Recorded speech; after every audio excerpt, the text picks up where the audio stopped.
Chairman জন্য আমাদের এই সম্মানিত ইউনিয়ন পরিষদে তাকে জন্য না রাখা হয়, এটা আমি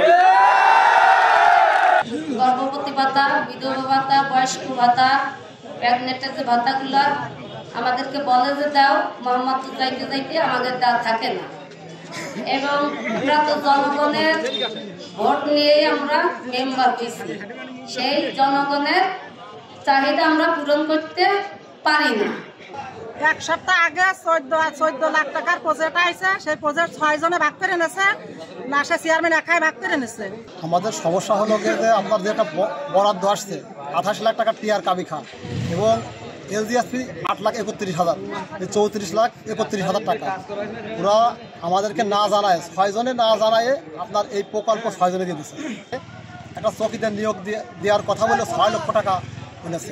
প্রশাসনের কাছে গভীরভাবে দৃষ্টি আকর্ষণ করব যে মানববন্ধনের প্রতি শ্রদ্ধা জানিয়ে তারা যেন এই দুর্নীতিবাজ, ঘুষখোর, নারী লোভী, বিভিন্ন রাষ্ট্রদ্রোহী মামলার আসামি এই ধরনের একজন কুচরিত্রবান চেয়ারম্যান যেন আমাদের এই সম্মানিত ইউনিয়ন পরিষদে তাকে যেন না রাখা হয়, এটা আমি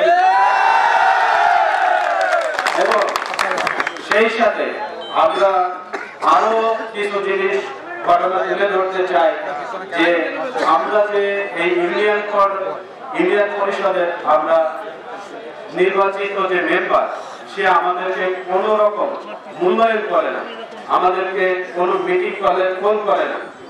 আমাদের ইউনিয়ন পরিষদের যত ধরনের আমাদের বরাদ্দগুলো আছে, সেই বরাদ্দ কিভাবে বন্টন হয় আমরা জানি না, সে আমাদেরকে কোনো কিছুই অবগত করে না এবং সে অনিয়মের মাধ্যমে তার কিছু অসাধু সদস্য তার সাথে হাত মিলে কিভাবে এই বিলগুলো উত্থাপন করে, এটা আমরা অবশ্যই আমাদের প্রশাসনের কাছে দৃষ্টি আকর্ষণ করছি, তারা যেন এই জিনিসগুলো খতিয়ে দেখে।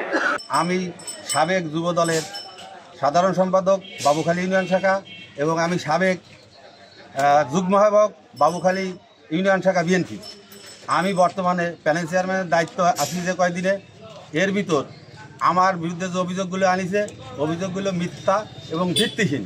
আমার বিরুদ্ধে যে ভাতাগুলোর অভিযোগ আনছে, এই ভাতাগুলো এখনও পর্যন্ত আমার পরিষদে আমি চেয়ারম্যানে থাকাকালীন আসে নাই।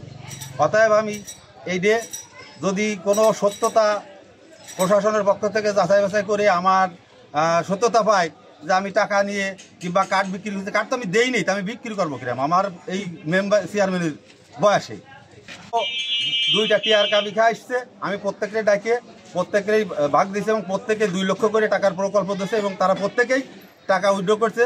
50% টাকা ইউনিয়ন উপজেলা পরিষদ থেকে উইথড্র করছে। আপনার ঠিকানে যে দেখতে পারেন যে সব মেম্বাররাই, কোনো মেম্বার বাদ নাই, 12 জন মেম্বারই 2 লক্ষ করে টাকা পাইছে এবং তার 50% টাকা তারা উইথড্র করছে, কাজ করছে এবং কাজ চলতেছে চলমান। এই অভিযোগের সম্পূর্ণ মিথ্যা এবং ভিত্তিহীন এবং এর যদি কোনো তদন্তে কোনো কিছু আমার বিরুদ্ধে পায়, আমি স্বেচ্ছায় আমি পদত্যাগ করব।